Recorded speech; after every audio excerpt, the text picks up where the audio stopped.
I think you guys are going to really like this team. It's all based around the brand new character, the 5-star Apocalypse, but also includes 4-star Magik, 4-star Human Torch. Let's get into another team video.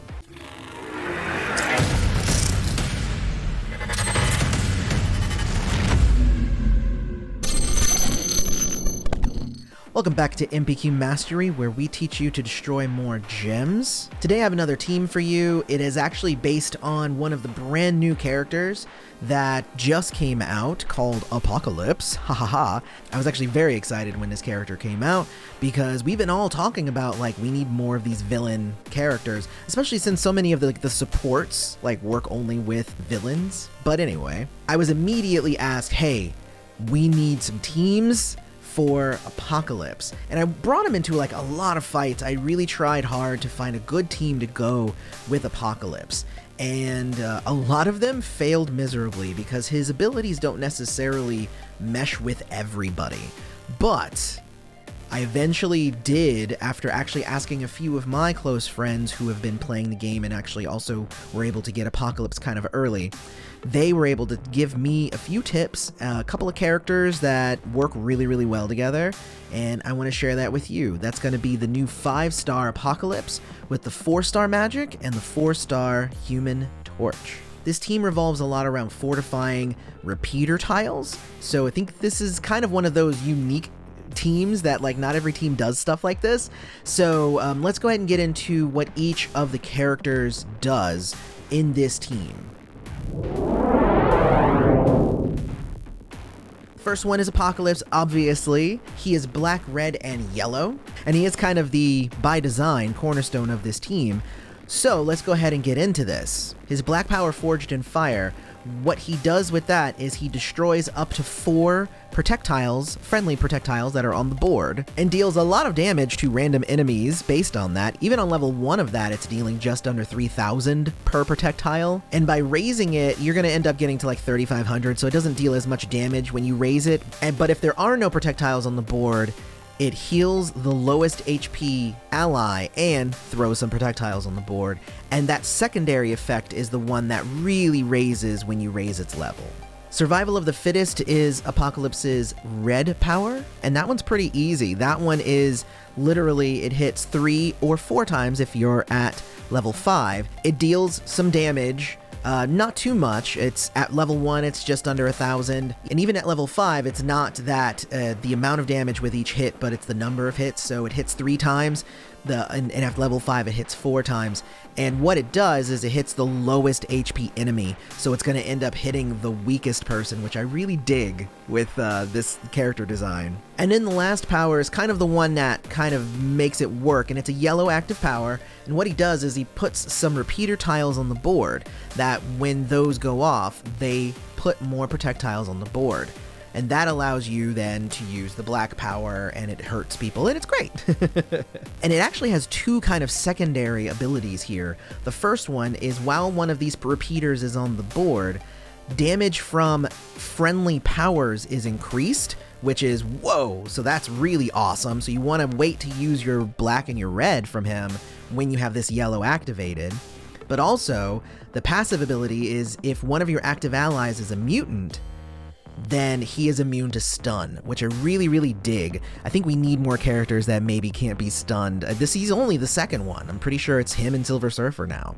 So that's Apocalypse, and he's pretty great. Going from the idea that he can't be stunned if there's a mutant on the team, let's talk about Magik, who is a mutant. And I only just recently champed my Magik, so I was very excited to actually find a team to use her with, and she works out really well. Her purple power is called Ruler of Limbo. She puts a repeater tile, keep that in mind, repeater tiles here, and either every 2 or 1 turn, and I'll tell you what levels and stuff the character should be at in a second, and basically I have it that every turn it converts 2 basic tiles to red.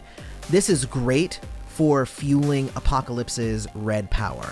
And if this tile is matched or destroyed, it puts some purple strike tiles on the board, good ability. I actually really like it. Her red power is called Sliced Sorcery, where she deals a bunch of damage and then removes some special tiles from your enemy. It's a pretty basic power, and sometimes it's a better choice to use that one than Apocalypse is. We'll talk about that in a minute. But she's really on this team for her third power, which is Magical Armor. Whenever a friendly power is fired off, it throws some projectiles on the board and fortifies 2 strike, protect, or attack tiles and improves them. Like, it's just like, it's an amazing kind of combination of like all of these things, and all you have to do is throw off a power. Like, what?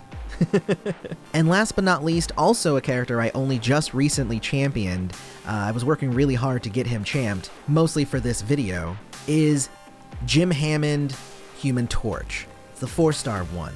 His powers are ridiculous. In this combination, it's so good. So his red power is called Blaze Control, and what it does is it destroys all friendly repeater tiles, deals damage and generates AP for those tiles normally, then deals damage on top of that, then deals extra damage for each repeater tile destroyed, which is huge in this kind of setup. Like, it's, oh my gosh, crazy. His green power is called Wildfire, and I really like it actually.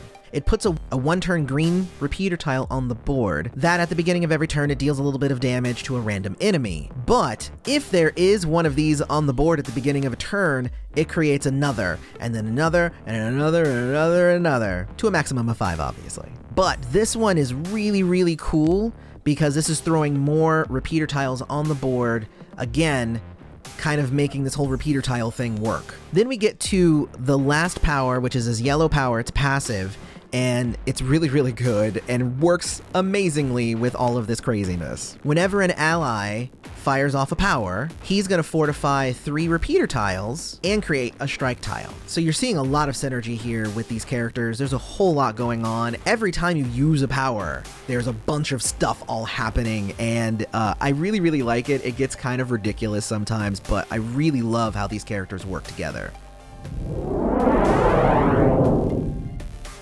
So let's talk about strategy. For me, the main things that you want to do is you want to try to get as much purple right up front. Purple and green.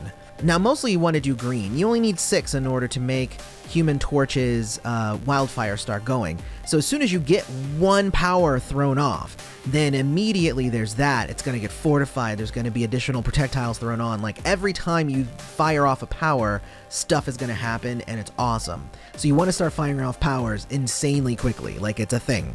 But I also love going after that purple first, and you need 9, because it's not cheap, but you do need 9 purple in order to get Magik's repeater tile on the board going kind of really well. Because I feel like as soon as you have her thing off, then it's going to get fortified, it's going to start producing the red, and then that red can go for pretty much any of the 3 red powers that are available to you. Now, you also notice that because of their color representation, there are no dead colors in this group. Not every color is actively used, but every color is represented, so you're never going to have a color that, like, oh, we're not going to deal any damage when we do that. So you want to go after those greens, start getting that repeater tile going. You want to go after the purple for Magik, and then you want to go after the yellow for Apocalypse, and that will allow his repeater tiles to get on there. And again, the fact that repeater tiles get fortified by Human Torch every time you throw them off, that is awesome, because you can, if somebody is really low in life, you can use Apocalypse's red power, and that'll knock them off, and that's great. If you're fighting somebody who has a whole lot of special tiles that they're using against you, you can use Magik's, and it'll deal a bunch of damage, but also destroy some of their special tiles. But what you want to do is you want to try to get as many fortified repeater tiles on the board, and then launch Human Torch's red power, which is going to deal a ton of damage. And I love it every time I do it. And the fact that those tiles are fortified means that they don't actually go away, so it's wonderful. It is truly a sight to see when you can pull it off, and I think that these 3 characters work really well. Again, especially the fact that Magik is a mutant, so it makes it so that Apocalypse is immune to stun. And of course, anytime you have enough black AP for Apocalypse's power, shoot that thing off, because the combination of his yellow power, Magik's power, everybody throwing off powers, everybody producing tons of projectiles, you're never going to run out of projectiles, and he deals a lot of damage with it, especially if those yellow repeaters are on there, because it raises the damage of everybody's like special abilities. It's just such a great combination. I was sad that somebody else needed to point out the synergy between those. Like, I had him in Magik, and it was really hard for me to figure out a third character, but as soon as somebody pointed out Human Torch, I was like, oh, this is great. So going into a few of its vulnerabilities, sometimes it can take a little bit to get the ball going, especially if you're like in a situation where you don't have a lot of the good colors. There's only a couple of cheap abilities in this team. One is Apocalypse's red power, and the other is Wildfire, the green Human Torch power. Neither of those are super effective, like right up front in a fight, which means if you're fighting somebody who can deal a ton of damage right up front, you're going to be at a little bit of a disadvantage. The good thing, though, is that Apocalypse is a 5-star character. 5-star characters come with lots and lots of HP, so he can kind of take the brunt of the hits right up front. But honestly, as soon as you start going and you start getting this rolling, it goes really, really quickly. And honestly, I haven't found any other really kind of bad downsides to this group. It doesn't rely on stun, it can protect as well as deal damage, there's a lot of passive abilities going on.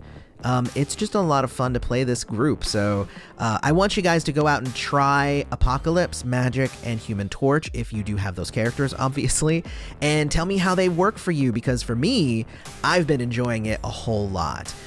But if you wanted to switch out one character or two, let me know who works really well. Like, if you don't have Apocalypse yet because he's brand new, who would you put in his place? I'm actually pretty curious about that. I might try some stuff out. But let me know what you guys think of this team down in the comments. Otherwise, don't forget to follow us on Twitter. It's at MPQ Mastery. And consider becoming a YouTube member. There are links in the description, as well as a join button underneath this video. Otherwise, thank you for coming to MPQ Mastery. Go destroy some gems.